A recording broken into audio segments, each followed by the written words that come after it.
शास्त्रहरूमा हाम्रो यस पशुपतिपुरीको बारेमा अत्यन्त महत्त्वपूर्ण जानकारीहरू, महत्त्वपूर्ण बयानहरू, व्याख्याहरू गरिएको छ। तर हामी भने आफ्नो नजिकको तीर्थलाई हेला गरेर टाढा टाढाकालाई महान सोच्ने गर्दछौँ।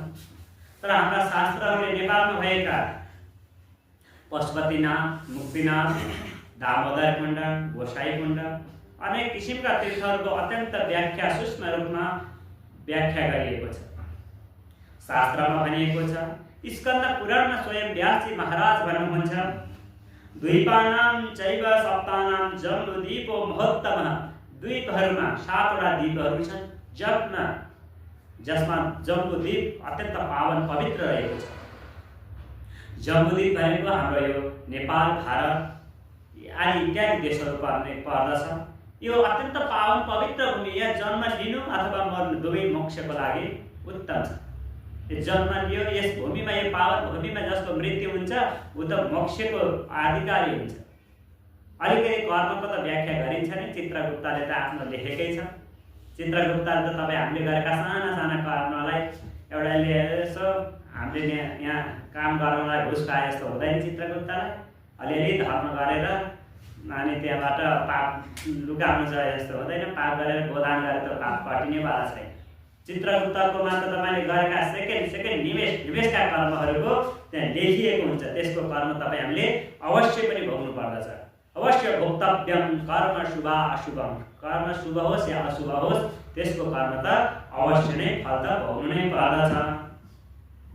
तर पनि यस पावन पवित्र भूमिमा जसको जन्म हुन्छ अथवा जसले यस पावन पवित्र पाशुपत क्षेत्रमा प्राण त्याग्दछ, त्यसको उद्धार भने अवश्य हुने गर्दछ। भगवान व्यासजी भन्नुहुन्छ, तस्मिन् चैव वरिष्ठञ्च वाराणसी स्थलं महत्। त्यसमध्ये पनि यो पावन भूमि जम्बुद्वीप त पवित्र त छँदैछ, त्यसमा पनि वाराणसी, बनारस भवन, काशी विश्वनाथ पवित्र धाम त्यो अत्यन्त पावन पवित्र रहेको छ। त्यो त एकदमै उत्तम क्षेत्र भनिन्छ। भगवान व्यासजी अझै अगाडि भन्नुहुन्छ, तस्मात् चातुर्य गुणम ज्ञेयम श्रेष्ठ क्षेत्रञ्च कामदम्। त्यसमा पनि चार गुणा बढी ज्यादा अत्यन्त कामयुक्त, अत्यन्त कामनाहरू सिद्ध हुने खालको त्यस्तो परम पवित्र भूमि रहेको छ। वाराणसी भन्दा पनि 4 गुणा पवित्र रहेको, 4 गुणा अत्यन्त श्रेष्ठ रहेको त्यस्तो पावन परम पवित्र भूमि रहेको छ। जसमा के हुन्छ, भुक्ति मुक्ति प्रदान साक्षात्, जसले भुक्ति पनि दिन्छ र मुक्ति पनि दिन्छ।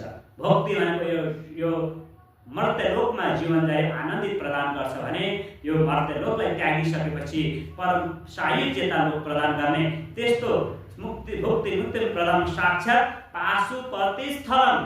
पाशुपति नाम गरेको परम पवित्र दिव्य थल छ, दिव्य ठाउँ छ, जसको सान्निध्यमा परम पवित्र पावनी गङ्गा बागमती बगेकी छन्। त्यस्तो परम पवित्र हाम्रो पाशुपत भूमि।